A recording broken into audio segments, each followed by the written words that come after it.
Bismillahirrahmanirrahim. Alhamdulillahirrabbilalamin. Berbahagia sekali di kesempatan yang baik ini kita bertemu bersama dalam BFK Renyah Bunaya Fun Kids, rempuk nyantai seputar sekolah. Mari sambut salam semangat dari kami. Ada Bu Fitri Dan Bu Ihda. Assalamualaikum. Bu Fitri, icipin dulu nih yang renyah-renyah. Oh iya, ini nih renyah banget. Udah pernah nyoba kan? Udah sih, emang serenyah apa sih, coba Bu? Icipin dulu. Renyah banget. Oh, tapi ada yang lebih renyah lagi loh Bu Fitri. Seperti obrolan kita kali ini, kita mau membahas tentang pembelajaran efektif di masa pandemi COVID-19. Oke. Nah, sebelum lanjut nih Bu Fitri, pengen nanya, menurut Bu Fitri apa sih yang perlu kita siapkan sebelum melaksanakan pembelajaran efektif ini?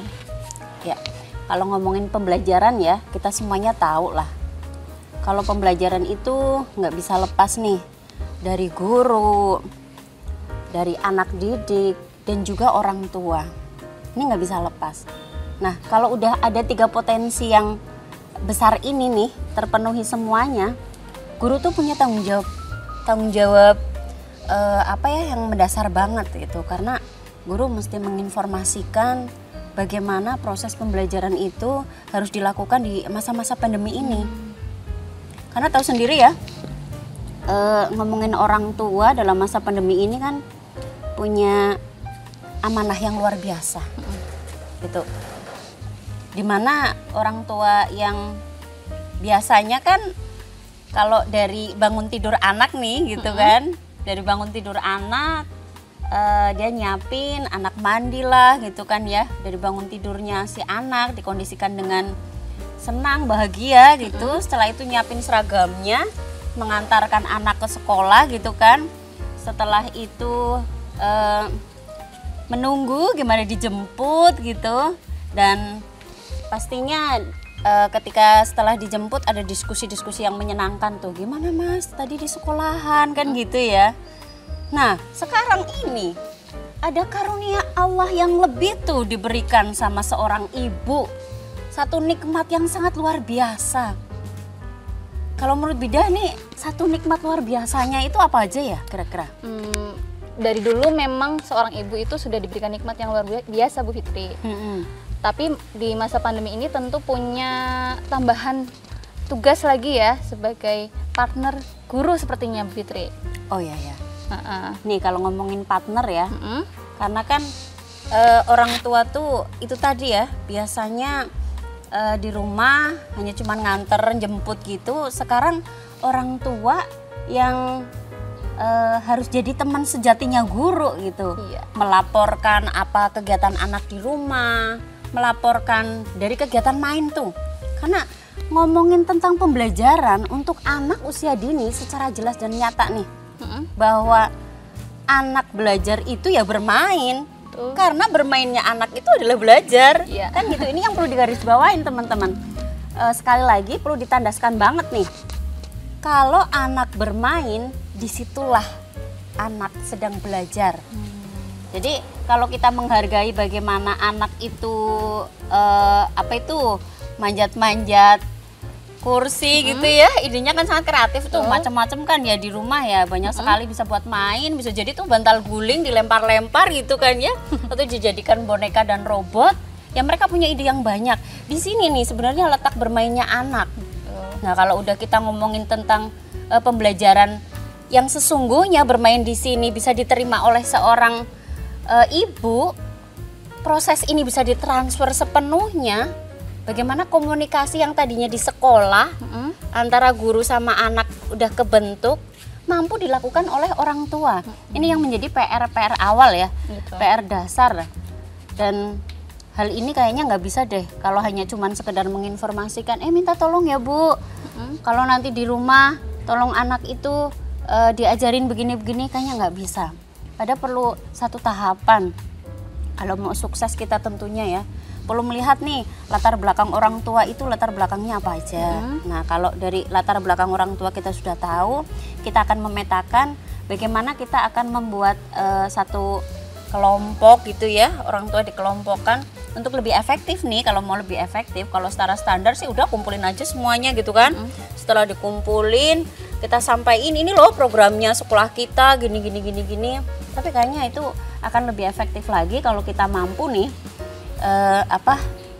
bahwa dalam menginformasikan pembelajaran itu, orang tua di tahap diinformasikan secara menyeluruh satu informasi pembelajaran yang secara nyata. Ya, nilai-nilai parenting kita masukkan di situ. Perannya orang tua, perannya guru, yang karena perannya guru itu akan berpindah gitu ya, berpindah ke rumah. Gak cuman ibu sama bapaknya aja, karena pembelajaran di rumah. Orang-orang dewasa yang ada di rumah bisa menjadi satu teman, satu sahabat untuk sebagai sarana pembelajaran itu sendiri. Berarti memang benar banget ya Bu Fitri, tugas guru itu bukan hanya tugasnya orang tua, tapi karena di lingkungan rumah itu kan memang ada, bisa jadi ada kakek, nenek, om, tante, dan semua orang dewasa di sekitar anak memang betul ada seorang guru. Dan tentunya harus memberikan lingkungan belajar yang nyaman, senyaman mungkin. Kalau di rumah mungkin nggak ada ayunan prosotan, nggak ada permainan lainnya, tapi tetap bisa kan ya tentunya menyajikan suasana rumah yang menyenangkan, tentunya dengan kondisi orang tua yang selalu menyenangkan juga ya Bu. Iya, jadi kalau ngomongin menyenangkan nih seru banget, karena bagi anak itu ketika melihat apapun tuh menjadi kreatif kan. Misalnya nih anak itu ngelihat teras ya, untuk anak tuh punya pandangan yang sangat berbeda dengan kita orang tua. Menurut mereka teras itu bisa dijadikan satu wahana main lapangan sepak bola gitu kan ya, bisa jadi gitu. Terus ruang tamu itu bisa dijadikan satu tempat main yang berbeda gitu ya, untuk dijadikan sama anak-anak itu sebagai wahana media untuk main panggung, kan ada meja di situ kan, tuh anak-anak bisa naik, terus dia nyanyi di situ. Dan hampir semua ruangan, sampai kita menuju ke kamar mandi, wah lebih seru banget tuh. Itu anak sukaannya ya Bu, main air. Nah, kalau kita mau ngomongin perkembangan anak dari tadi tuh teras sampai ke belakang, semua aspek itu kan terpenuhi ya. Berarti anak bermain, khususnya belajar itu nggak harus duduk rapi, tenang ya Bu? Sepakat banget. Karena sekali lagi, usia 0 sampai 6 tahun, terlebih di usia 5 sampai 7 tahun itu kan kebutuhannya secara motorik kasarnya itu sebagai kebutuhannya anak. Nah, kita orang dewasa, orang tua mestinya menghargai itu. Jadi orang tua yang memang perlu menyikapinya dengan bijak ya Bu, nggak langsung menjudge bahwa itu salah atau nggak baik gitu ya. Pokoknya dengan bijak bisa menengahi bahwa itu adalah bagian dari proses belajarnya anak.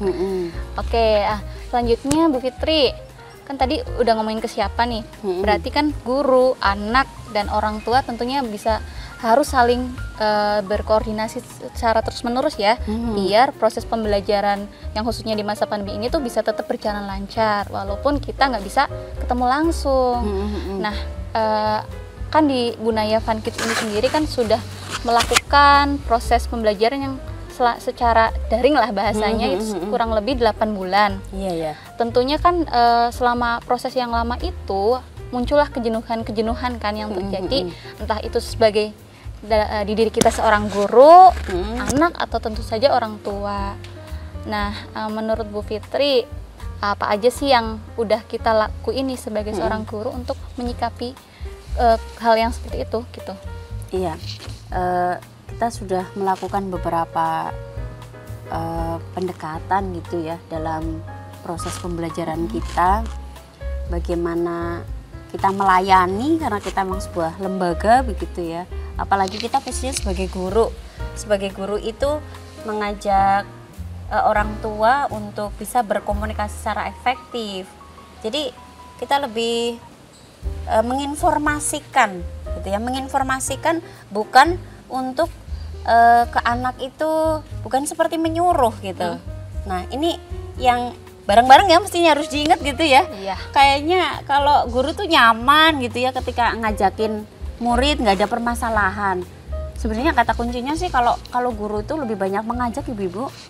Tapi kalau orang tua lebih seringnya menyuruh. Nah, ini yang perlu dipisah. Jadi yang kita lakukan itu menggunakan satu kalimat efektif begitu ya, bukan kalimat-kalimat perintah tetapi kalimat-kalimat ajakan. Itu yang pertama yang coba kita memang garis bawahi banget gitu kan ya, sering kita lakukan, bahkan mengevaluasinya setiap pekan gitu.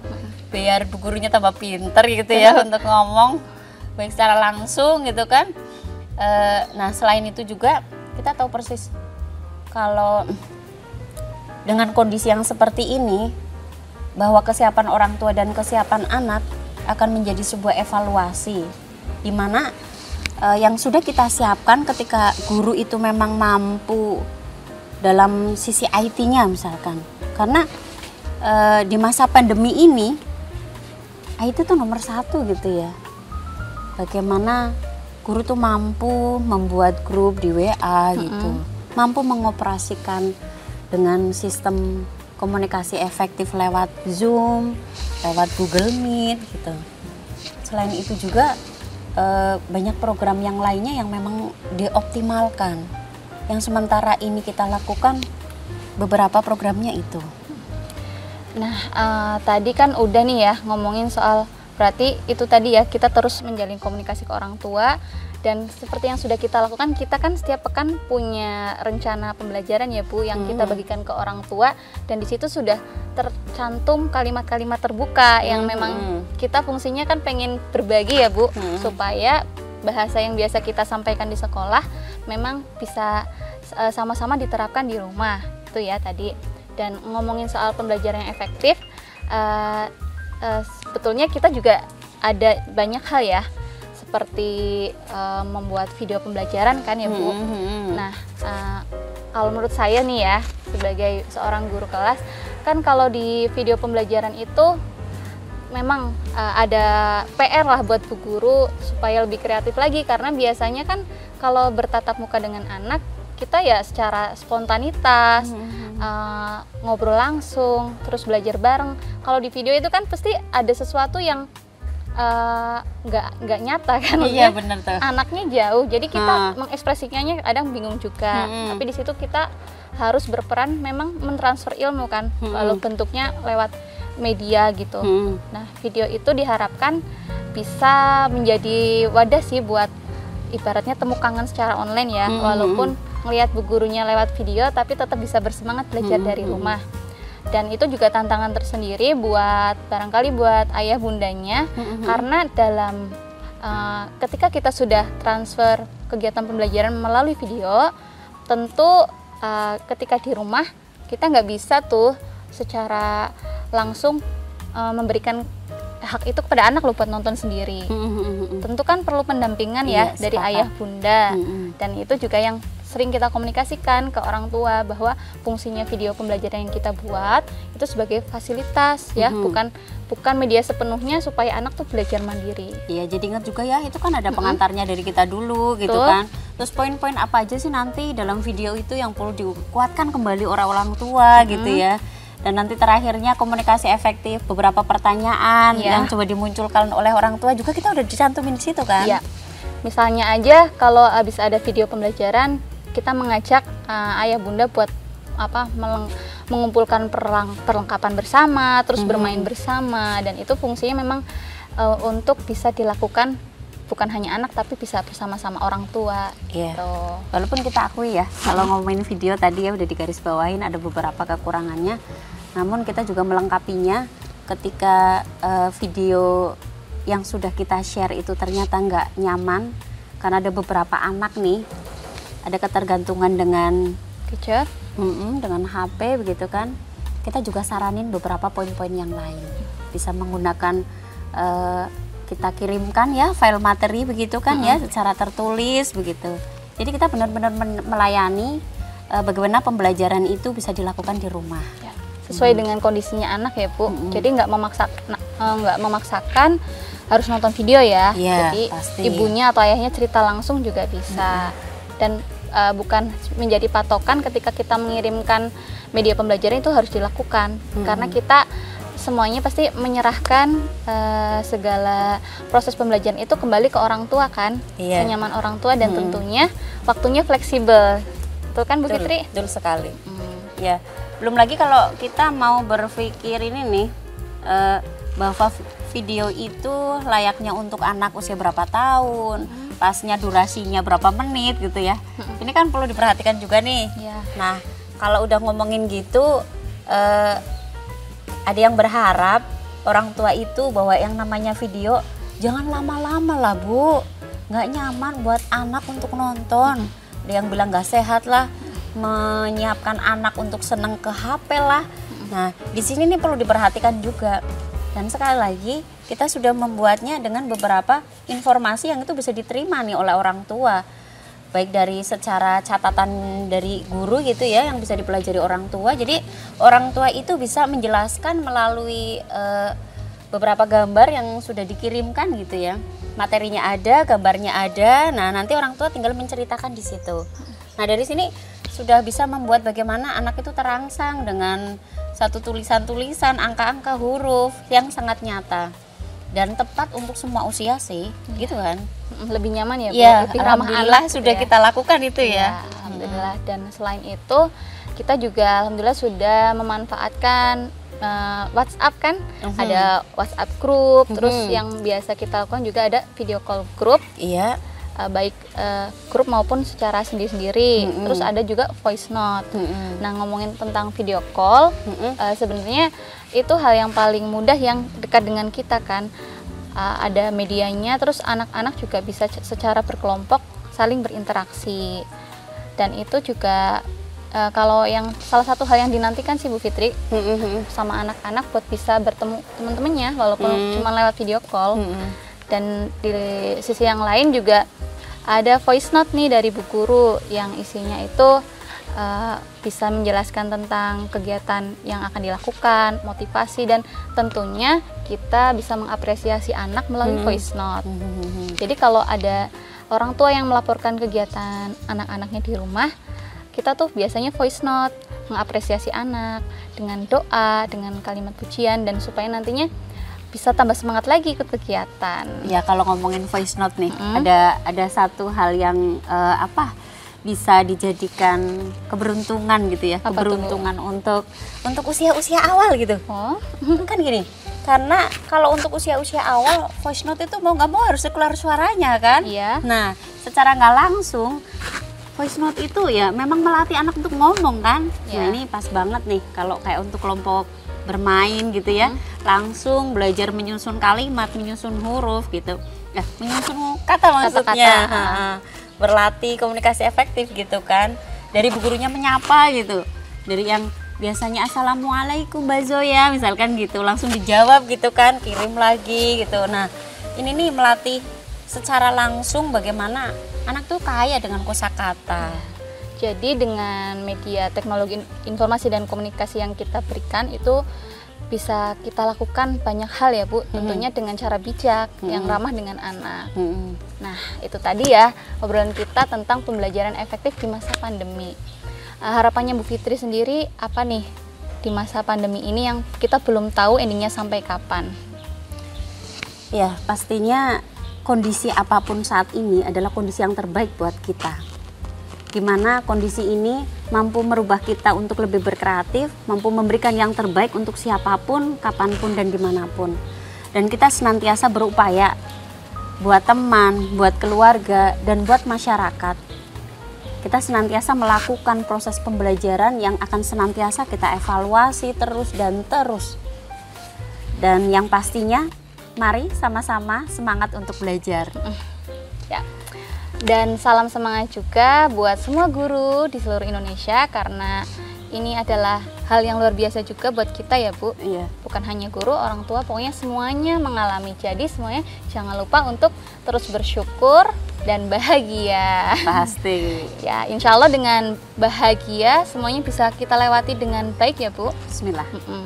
Dan sampai jumpa lagi di pembahasan seru lainnya yang tentunya lebih renyah ya Bu. Iya. Dalam acara apa Bu? BFK Renyah. Salam pamit. Assalamualaikum. Bye.